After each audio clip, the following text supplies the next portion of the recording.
Selanjutnya, gimana? Sudah mendapat sedikit ilmu untuk tentang listrik statis tadi. Listrik statis di mana tadi di situ ada bagan kan? Bagannya itu tadi sudah kita bahas, sudah dijelaskan seperti ini bagan ini. Nah, di sini listrik statis bersumber pada muatan listrik. Terus nanti muatan listrik itu ada medan listrik, berhubungan dengan medan listrik, gaya kolom, potensial listrik. Nah, seperti itu. Oke, selanjutnya kita langsung saya beri contoh soal. Nah, di sini contoh soalnya yaitu mengenai contoh soal ini nih, contoh soal dasar, contoh soal yang menerapkan persamaan dari hukum kolom. Nah, soalnya yaitu di sini dengerin ya.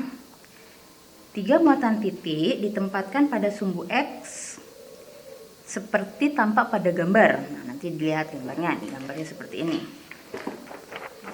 Pada gambar, kelihatan nggak? Nah, oke, pada gambar. Yang ditanyakan yaitu tentukan gaya total pada muatan tentukan gaya total pada muatan min 5 mu C yang disebabkan oleh 2 muatan yang lain. Yo, udah ada bayangan? Tadi di situ ada ini gambarnya. Nanti saya jelaskan, saya berikan nanti di slide selanjutnya. Oke, jadi gambar sekilasnya seperti ini. Kelihatan? Di sini ada 3,0 mu C minus 5,0 mu C 8,0 mu C, di mana jaraknya 20 cm dan 30 cm. Di sini ada FE3 dan FE8. Karena berbeda dengan muatan-muatan yang saling tarik menarik, gaya-gaya pada muatan min 5 mu C adalah seperti tampak pada gambar. Besar F vektor E3 dan F vektor E8 ditentukan oleh hukum kolom. Jadi di sini kita menggunakan hukum kolom. Nah, jawabannya adalah seperti ini.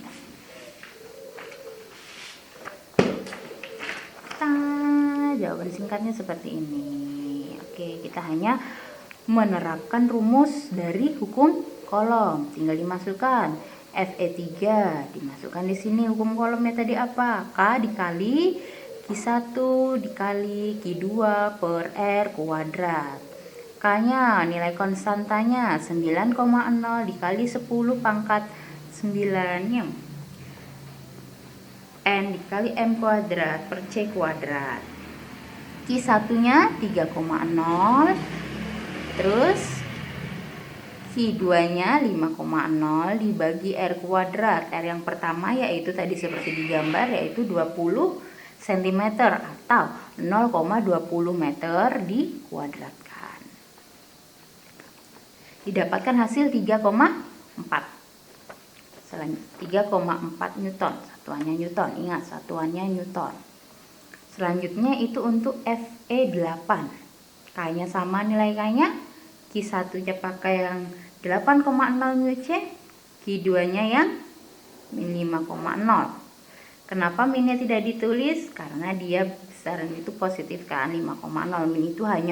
Min itu menentukan atau menunjukkan bahwa dia muatannya negatif. Ya, kalau plus ya positif, jadi kalau negatif min, seperti itu. Jadi ini 8,0 dikali 5,0 per 0,30 meter. Kenapa jadi 0,30 meter? Karena satuan R adalah M meter, sedangkan di soal diketahui 30 cm, sehingga cm dikonversikan ke meter. Ya, 30 cm sama dengan 0,30 meter. Begitu juga sama yang sebelumnya. Oke, didapatkan hasil 4,0 Newton. Nah, di sini penjelasannya itu perhatikan 2 hal mengenai penting perhitungan tersebut. Yang pertama, satuan yang tepat yaitu kolom dan meter. harus digunakan. Tadi sudah digambar sentimeter, karena satuan yang tepat adalah meter, jadi kita ubah, kita konversikan dari sentimeter menjadi meter. Yang kedua, karena kita hanya menginginkan besarnya, menginginkan besar gaya, kita tidak mengikutkan tanda-tanda dari muatan tadi yang seperti saya bilang. Kenapa minus di soal gambar minus 5 μ C? Kenapa minusnya tidak kita ikutkan? Karena kita hanya menginginkan besarnya gaya, tidak menginginkan tanda-tanda dari muatan, kecuali ditanyakan juga tanda dari muatan, berarti harus dituliskan, berarti dia muatannya negatif atau positif seperti itu. Jadi tandanya harus diikutkan negatif atau positif, tapi di dalam soal hanya diinginkan besarnya gaya, sehingga tanda muatan tidak usah diikutkan seperti itu. Nah, di sini dimana kita menggunakan nilai-nilai absolut. Arah masing-masing gaya tampak pada diagram tersebut yang kita gambar berdasarkan pengamatan terhadap situasi. Berdasarkan diagram, kita dapat menghitung gaya resultan pada muatan tersebut, yaitu gaya semuanya, gaya keseluruhan. Di mana yaitu gayanya di sini,